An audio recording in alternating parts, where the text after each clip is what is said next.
नमस्कार, डीजे आजेक्स में सबको स्वागत है। तो ভালপাড়িতে যে কম্পিটিশনটা হয়েছিল, যেটা স্মিজিক আমাকে ওপেন চ্যানেল দিয়েছে, সেটার ব্যাপারে কথা বলার আছে। তো যেটা রাজকীয় থেকে বলার আছে কি, ওখানে যে কম্পিটিশনটা হয়েছে, তুমি যেটা এখন বলছো যে আমরা কম্পিটিশন করতে চাইছিলাম না, সেই সিচুয়েশনে আমি তোমার আগে চলতেছিলি, তুমি আমার আগে চলতেছিলে, সেই হিসাবে কোনো কম্পিটিশন হওয়ার কোনো মুভমেন্টই ছিল না। সেখানে তোমার যদি কম্পিটিশন করার শখ নাই ছিল, তাহলে তুমি মন্দিরটা ওখানে গাড়িটা ঘুরালে কেন? আর যদি ঘুরালেই, তাহলে তুমি কম্পিটিশন গান লাগাচ্ছ কেন? তুমি তো নর্মাল গানও বাজাতে পারতে। আমি তোমার থেকে অনেকটা আগে চলে গেছিলাম, তো সেইখানে তুমি কম্পিটিশন গান লাগাই যাচ্ছ। গান লাগার পরে আমি যখন শুনলাম তুমি ঘোরা নিয়ে কম্পিটিশন গান লাগাচ্ছ, তখন তো আমি মাইকে অ্যানাউন্সও করেছি যে তুমি বন্ধ করেছিলে যে কম্পিটিশন করবো না, আমিও বন্ধ করেছিলি যে কম্পিটিশন করবো না। আমি তো বুঝছি যে আমার এখানে 10টা বক্স আছে, তোমার 6টা আছে। আমি তো কম্পিটিশন করার কোনো মুভমেন্টই নেই, ওখানে মুভমেন্টও কোনো ছিল না। কিন্তু তুমি ঘোরালে তখন কম্পিটিশনের মুভমেন্ট তৈরি হয়। সেখানে আমি তোমাকে বললাম যে দেখো রাজকৃষ্ণ, তুমি বন্ধ করো, ওই কুলির মাঝে কম্পিটিশন করো না। কাদা ভিডিও পড়ে আছে, তুমি দেখে নিতে পারো। কম্পিটিশন করো না, কিন্তু তবুও তুমি কম্পিটিশন গান চালাই যাচ্ছ। সেখানে আমি যদি চুপচাপ থাকি, সেটা আমারও একটা নিজের পার্সোনাল এগুলো একটা ব্যাপার আছে, মান সম্মানের ব্যাপার আছে। ওখানে তুমি বাজান যাবে, আমি চুপচাপ থাকবো? তো ওখানে কম্পিটিশন গান আমিও বাজাইছি। আর আমি যখন বাজান আগাচ্ছিলি, তখন তুমি পেছন পেছন নিয়ে আসছো। ইউটিউবে গাদা ভিডিও আছে, তুমি ওটা তুমি দেখো।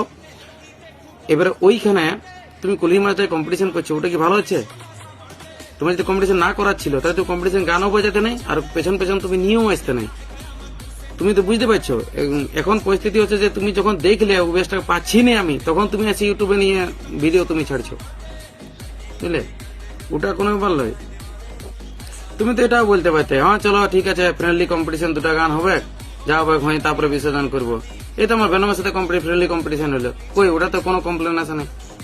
সবাই নিজে নিজে ফ্রেন্ডলি 2টা গান কম্পিটিশন হলো, সমস্ত বাড়িগুলো নিজে নিজে বিসর্জন করতে থাকলো। সিস্টেম হচ্ছে ওইটা। তোমার যদি ফ্রেন্ডলি কম্পিটিশন করা আছে, করতে পারো, কোনো অসুবিধা নেই। কই সেটা তো তুমি বললে নাই।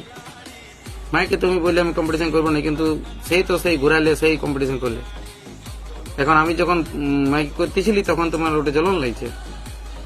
মেন ফ্যাক্ট হচ্ছে তুমি যখন পারলে না, তখন আছে সবকিছু বুকছে আছে সোশ্যাল মিডিয়াতে।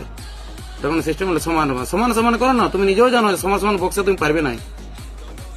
সমান বক্সের দাম দেখা যায়। তুমি দাদা তো চোঙা বাজাতে ছিলে, বক্স তুমি কোথায় বাজাচ্ছিলে? তুমি যে 6টা-10টা বক্স বলছো, তোমার 6টা-10টা বক্স কই বাজছিল তো তোমার চোঙা। কোয়ালিটি দেখাও কি আছে, এবং সমান বলছো, তোমার চোঙাই তো বাজছে। বক্স বাজা দেখাচ্ছ, বক্স সমান করো। যেদিন সমান হবে, ওপেন চ্যানেল দিলেই তো সেটা ওপেন চ্যানেল কম্পিটিশন হয় না। তার জন্য পাবলিক আছে, কোথায় হবে না হবে, পুলিশের প্রশাসন আছে, সব জায়গায় বলে নিয়ে বেড়ে দেওয়া তোড়ে যায়। এরপরে নেক্সট যেদিন হবে আমাদের বুকিং, সেই দিনেই দেখা দেখি হবে। সমান করো। আর এখন তুমি 6টা-10টা বক্স দিচ্ছ দাদা, তখন যখন কোথাও কম্পিটিশন হয়, তখন পাবলিক কি 6টা-10টা বক্স দেখবে? আর তুমি তো এখন বলতেও পারো যে কমিটি আমাকে ঘোরা করাইছে, তুমি পেছন নিয়ে আসছো। আমি সেটা দেখে কি ছাড়ি দিয়েছিলে বলি কি? সেটা দেখে আমিও ছাড়ি দেবো না। আমি কেন, কেউই ছাড়বে না। তুমি পেছন নিয়ে আসবে, আর আমি আফগান যাবো, সেটা তুমি ভিডিও করবে। ওই জিনিসটা তোর কোনো ভালো জিনিস নয়। সমানই লড়বো, আসো। এরপরে নেক্সট বুকিং যেদিন হবে, সেদিনই সমান হবে। ওপেন চ্যালেঞ্জ বললে তো আর ওপেন চ্যালেঞ্জ হয়ে যায় না। তার জন্য পুলিশ প্রশাসন আছে, কোথায় হবে না হবে, ভিড় আছে, অনেক সমস্যা আছে। নেক্সট বুকিং যেদিন হবে, তোমার আমার একসাথে বুকিং তো হবেই, সেখানে কথা হবে। তুমি যেটা ভিডিওটা কন্ট্রোভার্সি দিয়ে ছাড়লে, শুরু করলে, আমার ভিডিও কিন্তু এটাই লাস্ট। এর পরে আর কোনো ভিডিও আসবে না। ভিডিও আসবে একমাত্র তোমার আমার যেদিন বুকিং হবে তারপর, সেটা সমানে। আর বক্সের কথা যখন আসছে, সমানে লড়ো। চোঙ্গা দিয়ে লড়তে যাও না, বক্সে লড়ো। কতটা বেশের দম আছে সেইটা দেখাও। চোঙ্গা দিয়ে পুঁই পাই রন করতে থাকো না। আর একটা জিনিস কি শ্রদ্ধা, যেটা গত বছর রামসোলাতে কম্পিটিশন হয়েছিল, আমার যখন পার্সেপ্টটা পুড়ে গেছিল, তখন কি তুমি গানটা বন্ধ করেছিলে? আর সেদিন কম্পিটিশনে আমিও তোমাকে দাবিতেছিলি, কিন্তু পার্সেপ্টটা যখন পুড়ে গেল, তখন তুমি বক্সটা বাজায় নিয়ে মজা লিতেছিলে। আমি ভিডিও বানাতে পারতি, কিন্তু আমি বানাইনি তোমার আন্ডারস্ট্যান্ডিং এর জন্য। আজ তুমি সোশ্যাল মিডিয়া এসে যখন বলছোই, তখন টোটালটা ক্লিয়ার করো।